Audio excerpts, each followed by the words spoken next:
ANZ warns of economic struggles into 2021. Let's have a look. Hello everyone, Florian.Heise here and welcome to another episode of HeiseSays.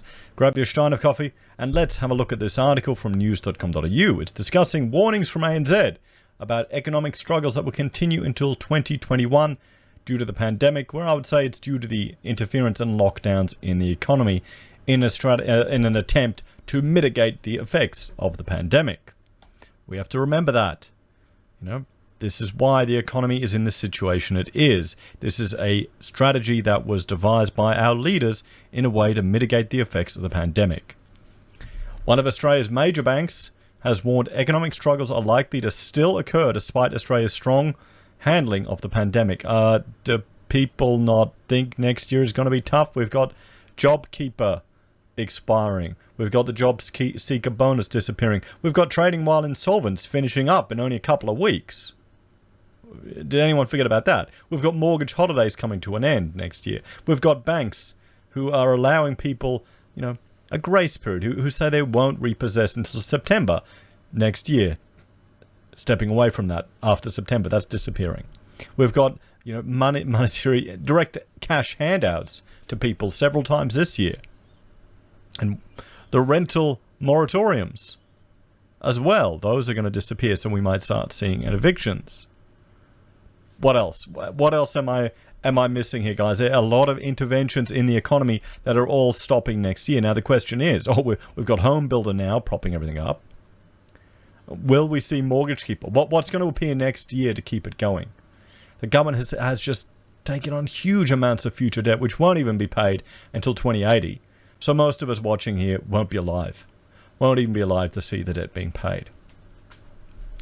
ANZ said Australia will still face economic challenges well into 2021, warning households and businesses may struggle as federal government stimulus packages continue to taper in the first half of the coming year. Holding its annual general meeting on Wednesday, the major bank's newly appointed chairman, Paul O'Sullivan, said Australia's ability to stamp out the virus locally was optimistic. However, ongoing hurdles will persist into the new year. We know there are many individuals who have had an incredibly demanding year despite the considerable support from the governments in Australia and New Zealand, Mr. O'Sullivan said.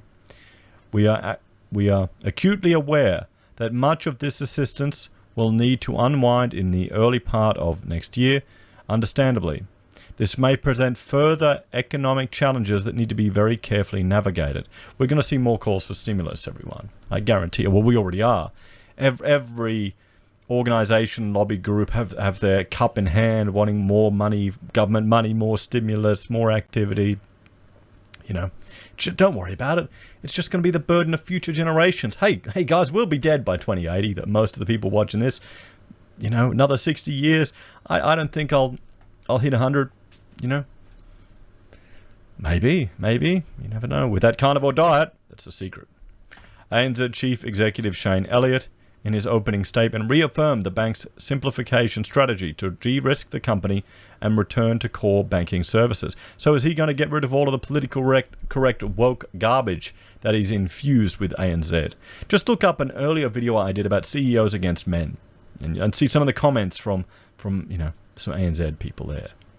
Our work to simplify and strengthen the bank has materially lowered our exposure to potential credit and operational risks, Mr. Elliott said. The simplification and risk minimization overhaul has caused ANZ to exit its Asian banking business, sell its Esanda motor dealer finance business, and prioritize owner-occupier home loans over investor home loans. That's it. They want you in the home. They know an owner-occupier is going to do everything they can, every single thing they can, to stay in their home. They're going to pull the kids out of private school. They're going to cut costs left, right, and everywhere. Mr. Elliott also noted 92% of COVID-19 home loan deferrals had resumed repayments, while 3,000 business loan customers remained on suspended payments. It's not that many, 3,000. For its 2020 financial year, ANZ posted a cash profit of $3.7 billion, a fall of 42% on the previous year. But still, a profit, guys. Profit. How old-fashioned. See, in Australia, our companies still make a profit. In America, when things go IPO, they don't need to make a profit. Look at Airbnb. Profits. Oh, how quaint. How quaint. Mr. Sullivan said further consideration on dividend payments to shareholders in 2021 would be based on the operating environment at the time.